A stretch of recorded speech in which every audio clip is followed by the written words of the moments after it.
Hi friends, Mindy here. I am going to be doing a process video for you today of day 16 of By the Will for God's Witness to the Wonder. I'm going to be keeping this pretty simple. So what I have here is a page from the journal that I created, and then I have the music paper for the song O Little Town of Bethlehem. This day is talking about Bethlehem, so I just thought that would be fun to kind of incorporate that. So what I have done here is taken a distress crayon in aged mahogany, and I've just kind of scribbled that around the edge of this paper. I'm using a Bristol paper, so it's really thick, kind of heavy cardstock, and so it can really handle this kind of paint and stuff on it. So I've taken that and scribbled it around, and then I'm using some Dina Wakley gesso here to kind of blend out the color instead of just using water, just because this makes it turn opaque. And so I thought I could get a more darker color by doing it this way. So you can kind of see me, I'm just kind of blending with my brush here. And the problem with the Dina Wakley gesso, it's not really a problem, but it's really thick. And so what I decided to do is pull in some gesso that I have that's actually like a gesso, it's like a wash. It's got water already mixed in it. And just to try to get some of this color to just blend out just a little bit easier. So I'm just gonna fiddle with this, going back and forth between adding some crayon and some gesso. And you can see I've switched to my finger because it just gets the kind of, I can control where I'm getting all of that color just a little bit better. So I'm just going through, and the gesso is still wet on the page, so I'm just kind of blending it in, and I'm just kind of scribbling it, and then I will try and blend it in, and then as I need to, I'll just kind of dip my finger in that white gesso, and I can really kind of beef up the intensity of the color around the edges. The inner part of this page doesn't really matter because obviously that's where the music paper is going to go. So I'm just doing that. I've gone around a couple times really, and just fiddled with it till I got the color that I really wanted. And then I'm just kind of holding that music paper on there to see. And it was really kind of a stark contrast with all of that really dark, the black on there. So I decided to add a wash. And what I do is, when this gesso bottle got down to where I could hardly get any more out, I just added some water and then created a wash. And it works great for things like this, where you kind of want to mute things down, but you don't want to totally obliterate what's there with gesso. So I added some gesso, that wash, and then I kind of mopped it up a little bit with a paper towel. And now I'm using a distress crayon in Vintage Photo.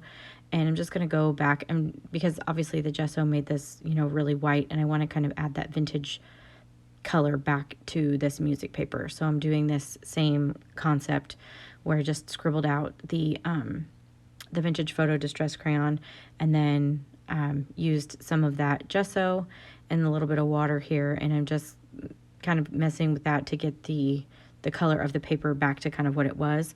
And then I want to kind of edge around the outside to make it darker. So I just went through that same process, just adding a little bit more intensity around the edges with my finger. And then I glued that down with my Bearly Arts Precision glue. I'm just kind of holding it here for a second because, the paper, when it gets wet, it tends to curl. I just want to make sure that everything is adhered down really well. So the next thing I'm going to do is I want to edge around. I'm using an archival ink in the color Coffee just to kind of go around the edge and just give it some more dimension around the edge. And I'm trying to decide which one of these verse cards I want to use. One of these is actually a journaling spot that came in the kit, and then the other is from the journaling cards set. And so both of these happen to have the same verse on them, so I was just kind of deciding which one I wanted to use for this particular day, and I went with the smaller one because I wanted to keep as much of that music paper as I could. And now I'm taking a circle punch because I'm going to make a pocket out of this card, and just kind of cut a little notch in there to make it easier. And then I felt like I needed some more dimension, so I pulled in some of this paper. This is the pattern paper that you can get to coordinate with the kits, and I'm trying to decide if I want to use it or not. I kind of went back and forth for a minute, and so in the end I decided I'm going to use that. But right now I'm just pulling out some other things that I think are going to work with this kit. And I pulled out these library cards. These are a new item in the By the Will for God shop, and it's under Shop Classics, and it's like just neutral colors. So it's like neutral library cards, and there's a set of neutral prescription cards and some neutral letter stickers too. So I think I'll be getting a lot of use out of those. And so I decided that I was going to use that for today. Excuse me. And so here you can see me. I decided to go ahead and mat this pocket with that other pattern paper just to give it some more interest. And now I'm just trimming that out. And then I'll use my corner rounder or my circle punch here just to kind of mimic that punch that I did earlier. And then again, going around all of that with that same archival ink just to give it a little bit more dimension. And now I'm going to create my pocket by just adding this glue around 3 sides. I use the liquid glue whenever I'm creating a pocket because it will dry. If you use something like a tape runner, the stuff that you insert into the pocket can get stuck down in that adhesive. So liquid glue is really good for when you're creating a pocket. So and I'm just going to kind of lay things down and try and figure out, just kind of rehearse some different things. I'm trying to decide which of these colors of stickers I want to use, and in the end I decided I want to keep it really neutral.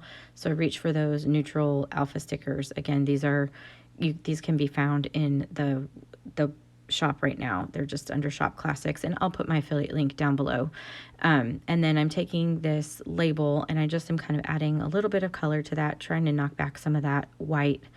And I'm going to use those tile alphas to spell out the word Bethlehem. And then I want to add one of these stickers, and but I didn't want to put it on white paper. So these are obviously clear stickers. They come in the kit, and it would get lost on my page if I were to just adhere it down. So what I'm doing is actually taking some vintage music paper, and I took the end paper from that book, so I have that same kind of vintagey paper color, and I'm actually using that to back this sticker, and then I'll cut it out. Instead of, most of the time when I do this, I would do this on white cardstock, but just for the feel of this page, I decided to go ahead and do it on the vintage paper, and it just worked out really well to keep that kind of same color going.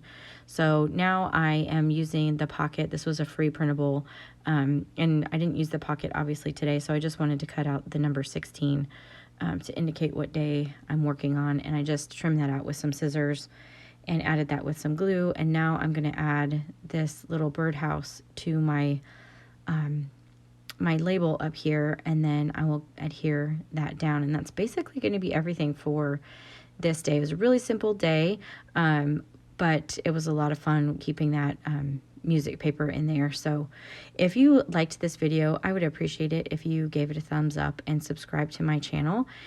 And until next time, bye-bye.